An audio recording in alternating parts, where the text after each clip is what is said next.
这一次的河工往事灯区，从望月桥、承天桥到安义桥，总共有10件作品，想要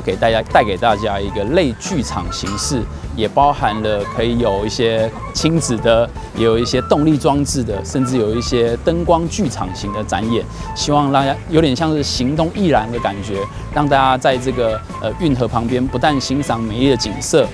街头的艺人，然后也可以看到很多有趣的当代艺术的作品。从作品的第1件到第4件，它有点类似剧场的概念，行动剧场的概念。它是在从整点开始播放3分钟的表演，然后让你走到第2件作品，它有5分钟的表演，然后它就是走到第3件作品、第4件作品，它好像是一个剧场的形式。你走到了第4件剧场，它有30分钟的一个展演的感觉，可以让大家去做一个感受跟欣赏。谢谢文化局跟策展的老师林宏文老师的邀请，然后让我可以有机会参与这次400年灯会的制作。那这个作品的名字叫做《新城记》。台南有一个很特别的体验，是你可以会有进城跟出城的感觉。那这件事情在现代人的体验是比较少的。这个是我们做这个作品的其中一个初衷。这次的作品里面啊，我们在新城的部分，我们有放了几个代表性的建筑物，譬如说，我们从荷兰刚开始，在1624年进来的时候，他们所慢慢发展出来的热兰遮城，然后在明朝的时候，赤坎楼、大东门，然后到后来的林百货等等的这样的一个建筑物。掌握市政3分钟。台南进步向前冲。台南400展区其实一开始就是一个船、一个帆的意象，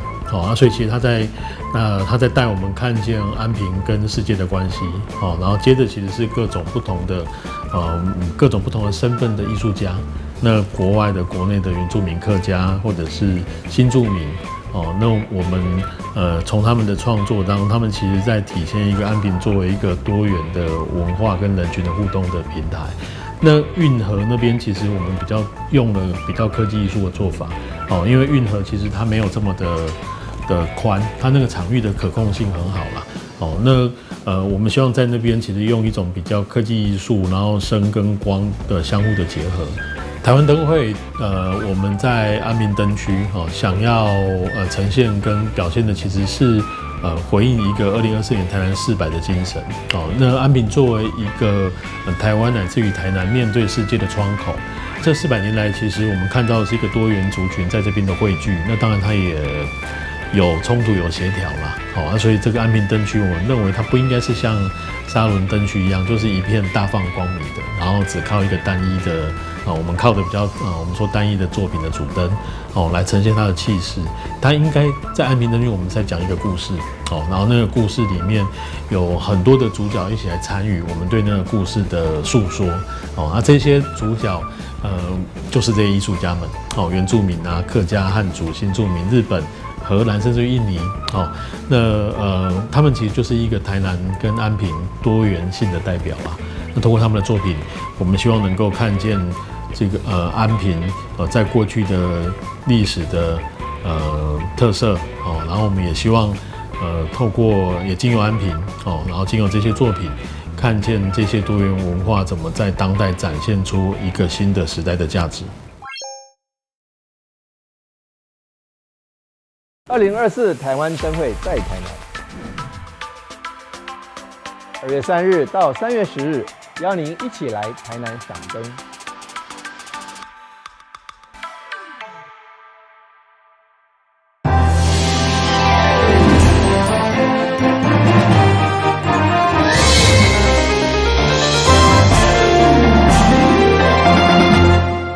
大家好，我是柯曼晶，欢迎收看3月6号礼拜3中嘉台南地方新闻。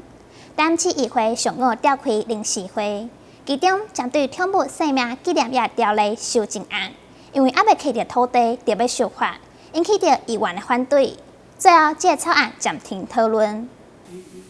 为了健全动物品种业的管理，进一步保障消费者的权益，市府当局将原本自治条例条文修正草案第4条6号送议会临时会审查。不过因为土地农业未取得，甚至原本业者的地目嘛无符合，认为违法使用，搁要企图就地合法，引发这议员反对，认为现在修法根本是本末倒置。所以你的土地取得根本没有办法符合所谓的都市计划变更啊，土地使用变更。那你现在急着送这个自治条例，你是要让他们就地合法来使用，是不是这样子？要寻便宜的形式啊？那怎样呢？我们没有这种想法。你没有这种想法，问题是现在这4个地方通通是违法使用嘛？那如果他要透过都市计划变更，也没有那么简单啊。这个案子是我逼着农业局赶快去制定，这是第一块。第二块，那在法规委会之所以我有意见把它挡回去的理由，是因为它最主要是第4条的部分，在用地的部分没有办法解决之前，你提的这个案子是无意义的，所以才把它挡回去，所以还希望他们把它提列出来。那现在是针对你第4条所提列的增订的第2项跟第3项的内容。讨论过程，因为牵涉动物，议员林美燕嘛顺续以400位民众联署反对南区民和公园要设立动物公园议案，要求市府做好协调，慎重思考。对此，议员林依婷则以该案无符合讨论的时机，要求主席制止。民众也在运动的，就是一段时间了。那你为什么不听听地方的声音？你自己就把这行规划成为宠物友善空间。宠物友善空间是必须要存在的，但是它主列起的是不是有问题？要听公关的意见，不是局长你说了，你基金花包，还要去沟通什么，对不对？所以这个案子必须要搁置。还有呢，我们今天把民和公园这个宠物友善空间提出来，是希望民进党议员不要乱带风向，说我们在国民党在反对什么，把那个地方说它是不让我的收容所。主席，我想要请问一下，我们现在在讨论的是这个有关于宠物生命纪念业管理嘛，跟我们的宠物公园应该是两码子事，对吧？主席可以先跟我们再次解释一下，我们现在讨论的议程到底是什么吗？的时候，您是不是应该要制止他继续讲，不要占用我们现在在讨论这个议程的时间？刚刚尹安达利也打电话来说，我们现在在讲的是这件事情，为什么一直扯到别的事情？好。最后回到主题条例修正草案的讨论时，议长裁决，因为土地使用管制也无明确规范等争议，加上知识体大，敢暂时下列，等定期大会再过来审。在农业局补充修正之后，是否要交委员会？那目前听起来，在农业局这边，他认为农业部也还在修法当中。那都市都发局这边在于非都跟都市计划，那在非都的农地上面是怎么样的去认定，它的范围是怎么样去筹措？目前都还没有说一个非常合理的，还是说一个确定的那个地区啦。所以我想这个今天这个条例我们暂时搁置啦。台湾新闻管制何乔邦采访报道。东京国际食品展览5号盛大开幕，市长黄伟哲嘛率领团队去参加，将台湾优秀农特产品介绍给日本甲国外消费者，强调要既然台湾失败的同时，嘛要主动做国际行销。全球3大食品展之一的东京国际食品展5号台湾馆的部分盛大开幕。请用剪，请剪上，恭喜！我们的大赛们，台湾馆正式开幕，预祝我们台湾馆圆满成功，请各位掌声，热烈掌声！为了市长委托嘛，第2档率领台南在地优秀的农协会、加工厂、甲盘手的业者来参展，推出80种以上的产品，用来推荐给日本甲海外消费者，希望吸引因的眼光。今天非常高兴能够有这个机会，跟大家一起把优质的台湾以及台南的农特产品介绍给各位好朋友。那尤其大家想到台南，不要只想到 TSMC 台积电，事实上，今年是台南400年，从1624年到2024年，所以呢，我们在欢庆台南400之余呢，我们也推荐给非常好吃的、非常好的凤梨、芒果、文旦以及芝麻，还有我们的蝴蝶兰，种种非常多的台湾的农产品以及加工品，跟各位一起分享。那我们知道日本是一个很重视食安的国家，我们一定会把最优质的台湾以及台南的农产品介绍给各位，也希望大家喜欢。我们2023年出口日本的这个食品是200多亿台币换成美金大概7亿7亿多，但是日本从外国进口的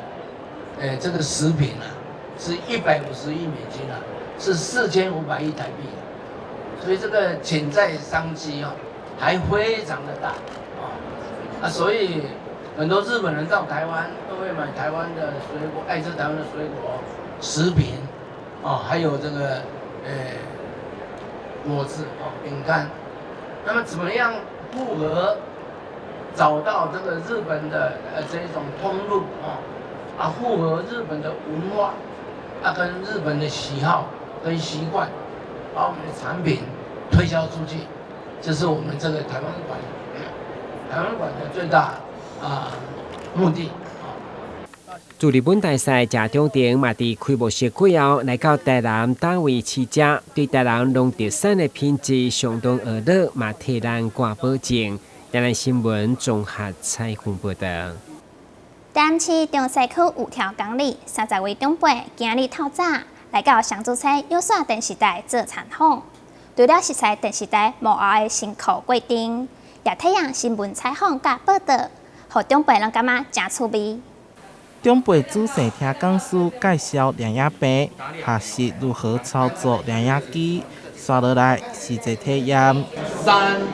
2、1 ，OK。请问你贵姓？我姓蔡。姓蔡你已经退休了？当然退休了。一问一答，新闻采访有模有样，翕起来效果嘛非常专业。这群来自五条港里的长辈来到中嘉宽平乡主青的量影杯，一个拢相当欢喜。大家好，我是苏文川，欢迎收看3月6日星期三的台南在地新闻。坐上主播台体验报新闻的感觉，平常时只会当伫电视上看到，即卖会当亲自体验，非常难得。长辈拢把握机会了解媒体产业的幕后运作。每一项拢好算，主播有主播的伊的迄个排场佮另外就是我翕相的嘛有翕相伊的技术。今仔日呢，互我体会着讲，做主播，然后就是遐尼有迄个感觉，然后佮互咱有一个表现的机会。我相信这是因遮侪年来伫电视顶看的。绝对唔捌来过到现场来看这个物件。今仔大家拢足踊跃，踊跃来参与这个活动。其实互咱的长辈会当去体会到拍片的辛苦，拍片的物件到底生做啥款。伫了解电视台的同时，中嘉宽平三观王乡主催总经理陈建春嘛提醒长辈，爱学会晓媒体识读。其实有一寡有出国的迄种。建议让大家听听，因为做这种假讯息，一直顶什么手机的时候，一直这个做成大家负面，而且还有一寡诈骗。虽然只有半天的时间参访，也毋过互长辈拢收获满满。没事，多的是赞。台南新闻出来采访报道。响应世界药剂病日，市府里3月份举办11场爱肾讲座。加24场行动病院全面健康检查活动，卫生局5号举办记者会，邀请各病院、诊所甲医生工会共同呼吁民众爱定期做检查，保护药剂。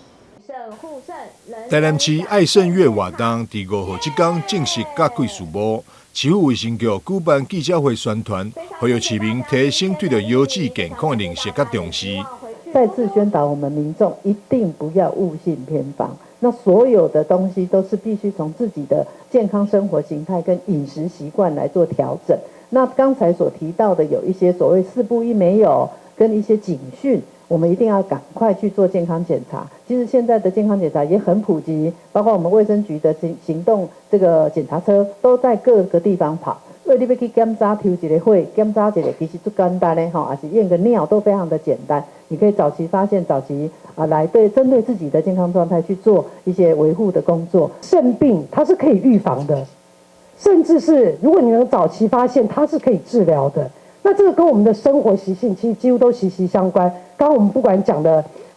这些我们在讲的这些口诀啊哈，我们要这个要多对不对？多纤维多什么哈？那我们也要有些要少的，还有不熬夜哈等等。但是最后还是告诉我们，这一些口诀都连接到我们的健康生活形态。好，所以这个是要从小就应该要家庭的一个培养。在记者会上，也有邀请台湾优质医学会理事长宋俊明进行专题报告，重点提醒三高以及糖尿病等慢性病患者，千万唔通轻忽应对着优质健康的影响，但只要早发现、早治疗，就会当对着疾病有良好的改善。我们控制三高跟减重，事实上是一个预防肾脏病很重要的问题。那定期的筛检是很重要，早期的筛出这些病人，我们可以有效的去做治疗。那现在已经有很好的药物来做治疗。卫生局伫3月将会举办在场社区甲学校爱心讲座，以及24场行动病院全民健康检查活动。3月10號伫平石公園嘛會舉辦健走活動，邀請大家做伙享受健康運動的趣味。記者張秀維採訪報道。台南精英酒店甲彩年艺术合作，策划精彩春意展览。邀请华人几何抽象艺术家霍刚以及台湾当代雕塑艺术家李光宇做展出，让民众会使欣賞到美麗作品。用幾何圖案創造出風格單純的畫作，大量黃色甲柑仔色的抽象畫，替酒店內底會議室增添活潑的氛圍。這攏是出自藝術家霍剛的作品。我自己的話就是一種。可以說是天馬行空，無中生有，莫名其妙，可是妙不可言。這個色彩就是比以前明朗一點。我的作品呢是趨向於單純，就是簡單。有文風旅店之稱的台南精英酒店舉辦精彩春意特展，分別在14樓的貴賓室及4樓的戶外空間。展出抽象畫以及雕塑，總共15件作品。2位藝術家霍剛以及李光宇在國內外藝壇攏相當出名。不謀而合，2位的創作理念都是融合中西的這個藝術的理念。然後可以把我們的東方的元素跟一些這些思想融入到他們的創作裡面。那剛好跟我們台南精英的經營理念的話是非常 match 的。因為是世界級的作品，精英酒店嘛替喜愛藝術的朋友提供導覽服務，同時邀請台灣藝術史學家蕭昌瑞舉辦講座，展覽一路展出到5月底，歡迎大家前往欣賞。台南新聞社會採訪報道。台灣新住民人權展望協會將日咧北部甲南部分別舉辦一場國際主旋歌舞活動甲流行國際服裝比賽。第二場將日咧3月14號登場，邀請全國新住民朋友做伙來參與。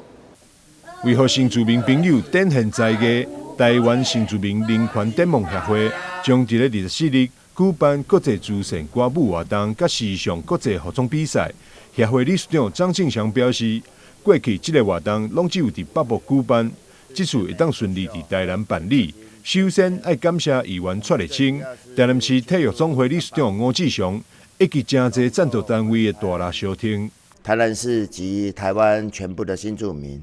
齊聚來這裡辦這一場活動，也感謝我們議員蔡立青議員這一次全力的支持。其實裡面要感謝的單位非常的多，像台南市體育總會吳志祥吳理事長，他也是大力的支持我們這一次的協會，還有一些贊助單位，還有我們的辛苦姐妹，一路走来都始终如一。除了会当互新住民的兄弟姊妹做小点子性，协会也举办歌唱比赛，互大家点歌喉。同时也邀请台湾以及越南等地歌星到场表演。活动规划是丰富多元。活动就是有4个国家，就是印尼、越南，还有泰国、台湾，就是一起来参与。我们的活动里面内容就是有歌唱，还有时尚比赛，希望大家来多参与，给我们有第2次举办。加莹莹，当真的在国际间的交流我刚好跟我们有一层我们出了一首我怎能忘记过来想聊一个5湾有会好唱片推出了连续的5首歌，这一次会有3首歌在这个部分，所以很高兴能够在国际间我们也能够做互相的交流，跟在这样的一个部分那希望说真的在跟我们这些新住民的交流，将来能够更扩大。出席记者会议长库里里表示，台湾是一个多元化的国家，透过活动合作群更加融合，嘛当为后一代挹注多元文化实力。台湾是一个多元化的国家，那我们来自各地方的特色，或者是说各地方的代表，能够让我们这个族群更融合，让台湾的社会能够做多元，那为我们的下一代也能够多挹注一些这个文化的元素在里面哦。一路走来，新住民融入我们台湾的社会已经多年了。那进祥理事长还有我们的执行燕燕一直在推广于新住民文化，办了许多陆续的活动。那接下来这一场在台南势必是最大场，因为以往都是在北部来进行，那这一次他特别去争取到南部的一个比赛权，那也希望所有各国的佳丽都一起来共襄盛举。执行长李世王燕讲，伊过来台湾23冬，台湾已经是第2故乡。这次举办国际慈善歌舞活动，甲时尚国际服装比赛，主要目的是让每一位新住民姊妹感受到温暖、感受爱，也希望透过活动聚集做伙，感受到更加侪温暖。记者张秀维采访报道。最近透早甲暗时温差真大，一时烧，一时冷，大体悬，大楼态度来个机会。高雄市公务局主动甲大楼做检查，嘛呼吁民众爱注意甲维护。高雄市嘛通过补助办法，提供有需要民众申请补助。大楼外墙瓷砖一整片隆起剥落，地面还有掉落的碎石和水泥块，四周拉起封锁线，避免有民众路过被砸伤。随着近来日夜温差愈来愈大，许多老旧大楼的瓷砖饰材外墙容易因为收缩膨胀或是地震而剥落。高雄市公务局也主动进行公寓大楼的外墙巡视，呼吁住户也要自行维护，以免受罚。其实我们依据内政部建研所历年的研究报告显示，那大楼屋龄超过16年以上的瓷砖剥落的比例高达20%。那高雄其实我们的气候落差非常的大。我们公局这一边也呼吁建筑物的所有权人跟使用人要加强自主外墙的巡视跟维护。如果外墙剥落掉落，导致市民的受伤，这个除了要负担民事的刑事责任外，而且要依建筑法裁处6到30万元的罚款。其实依据内政部订定的公寓大楼规约范本，就要求管委会或住户要负责外墙瓷砖的检视，如有危害公共安全的情形，也要立即修缮，否则可处6万元以上的罚款。不过考量到并不是每栋大楼的财政状况都良好，高雄市也通过了相关补助办法，提供给需要的住户申请经费补助。市议会已经针对我们编列2000万要补助外墙修缮的部分已经同意。那接下来我们公务局这边循程序会把相关的补助计划签成，然后后续公告在我们建管处的网页。最高补助15至20万。除了外墙之外，鉴于新北板桥发生冷气掉落的意外，公务局也将冷气家电纳入巡查的项目中。针对冷气室外机的支架是否锈蚀或断裂，以及外墙瓷砖是否隆起或剥落，作为调查的重点。同时，每周3上午也安排专业技师提供外墙安全的免费咨询，来避免意外发生，维护民众的生命安全。记者郑光佩、庄淑婷高雄报道。感谢您收看3月6号中嘉台南地方新闻，我是柯曼晶，咱再会。